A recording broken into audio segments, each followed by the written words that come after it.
Welcome, Age of Vintage Society. George Reeves was an actor with a super successful career ahead of him, in no small part because he played Superman in the television series Adventures of Superman. But even the real-life superhero was not able to escape his tragic fate. It all started in the morning hours of June the 16th, 1959. Why George Reeves's case remains shrouded in mystery. Make sure to watch the video until the end and leave your thoughts in the comments. If you are new here, join our wonderful community by subscribing to the Age of Vintage channel.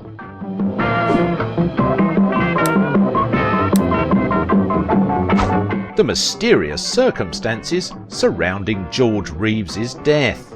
The mystery surrounding the death of George Reeves, the original Man of Steel. Who killed Superman actor George Reeves? Was it suicide? Was it a hit? Was murder involved in the death of the actor that played the Man of Steel on television? Nobody knows for sure, but the death of George Reeves, television's original Superman, has all the elements of a classic Hollywood mystery. What exactly occurred that morning is what is up for debate. Reeves's friends and fiancée called the police after he had reportedly shot himself in the head following a night of drinking.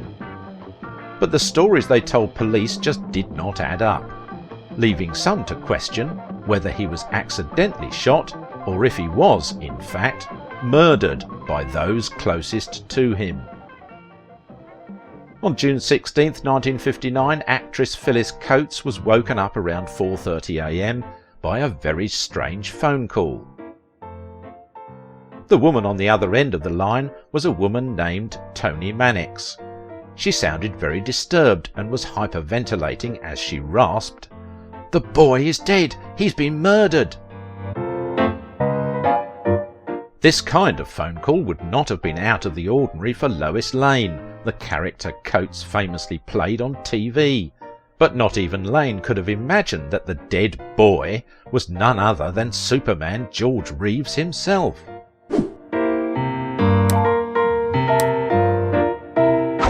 George Reeves hit the television jackpot when he landed the dual role of Clark Kent, Superman, in the television series The Adventures of Superman. The show was a smashing success, drawing huge audiences each episode. A classically trained actor who already had some impressive credits to his name, including the 1939 classic Gone with the Wind, Reeves was reluctant to take on the role because in television's early days it was considered to be a rather undignified medium that was far inferior to film. Reeves worried he would be typecast as a children's actor. His fears were not unfounded, as he had been out of work for 2 years by the time of his death in 1959. On June 26, 1959, it was reported in the Sacramento Bee that 2 more bullet holes were discovered by police investigators who pried up a carpet covering the floor where Reeves was found. One bullet had gone through the floor and lodged in the panelling of the living room downstairs.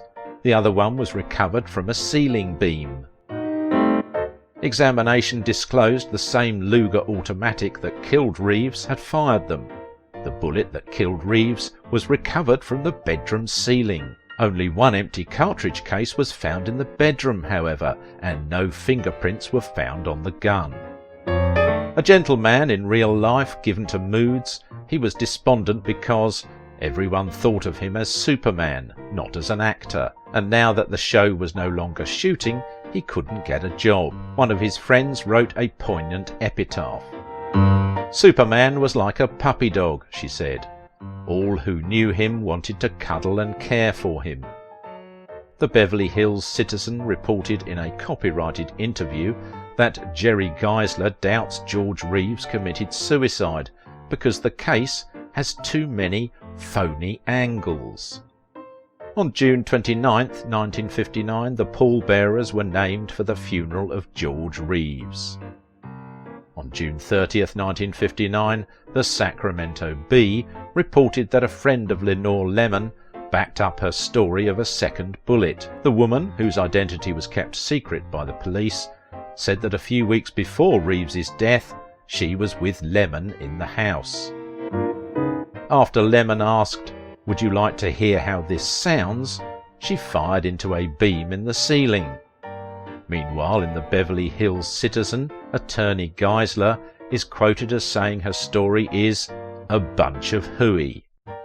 Even though Reeves was Catholic, the Catholic Church would not officiate Reeves's funeral because in those days, before Vatican II officially kicked in, suicide was frowned upon by the Catholic Church. Whether or not George committed suicide or he was murdered, the official report was that he had committed suicide, and the church went by that. Reeves was temporarily entombed at Woodlawn Mausoleum in Santa Monica.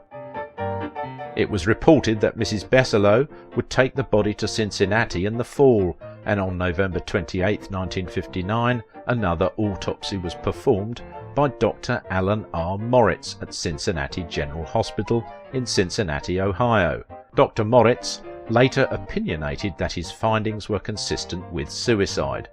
Yet, the swirl of rumours of murder would continue. The night of Reeves's death, the actor was at home with his fiancée Lenore Lemon, along with the writer Robert Condon, who had been staying with them. Around 1 in the morning they were joined by 2 of the neighbours, at which point Reeves, who had already been in bed, stomped downstairs to yell at his guests. As Reeves returned to his room, Lemon bizarrely began providing some commentary. "He's going upstairs to shoot himself," she explained to the other guests, who then heard a sound from upstairs. "See, he's opening the drawer to get the gun," Lemon claimed. Finally, a single shot rang out. "I told you, he's shot himself." When the cops arrived on the scene, Lemon told them she had been only kidding when she made her strange remarks. They found George Reeves upstairs on his bed with a Luger between his feet and a bullet hole in his head. The police ruled the death as a suicide, but by the time Reeves's obituary was published in the Los Angeles Times, the newspaper already noted there was an element of mystery. Reeves's mother refused to believe her son had killed himself and hired famous Hollywood lawyer Jerry Geisler to investigate further. Geisler called for a second autopsy. The police had never checked Reeves's fingers for residue to see if he pulled the trigger, nor did they count the number of bullets remaining in the gun. There were also bruises on Reeves's head and body. However, these were never investigated, and Geisler strangely refused to work on the case any longer.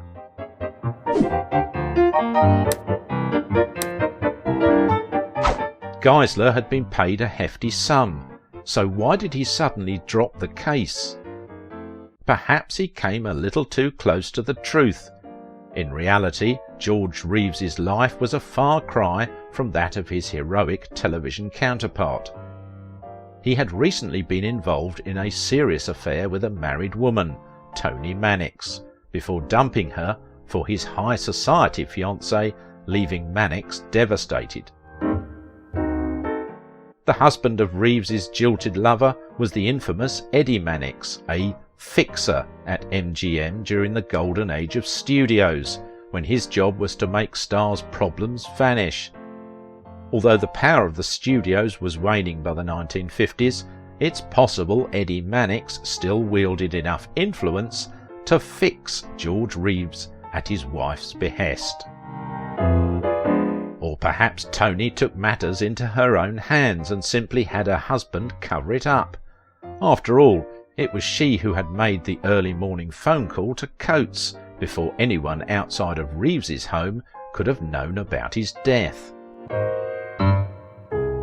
Regardless of the plausibility of these theories, it's likely that the identity of whoever fired the bullet that killed the Man of Steel will remain a mystery. Please don't forget, time cannot solve the whole mystery, but it does offer the restless soul of George Reeves a worthwhile memorial, which is, perhaps, the best he can ever hope for. You are missed incredibly, George, even to this very day, and after all these years.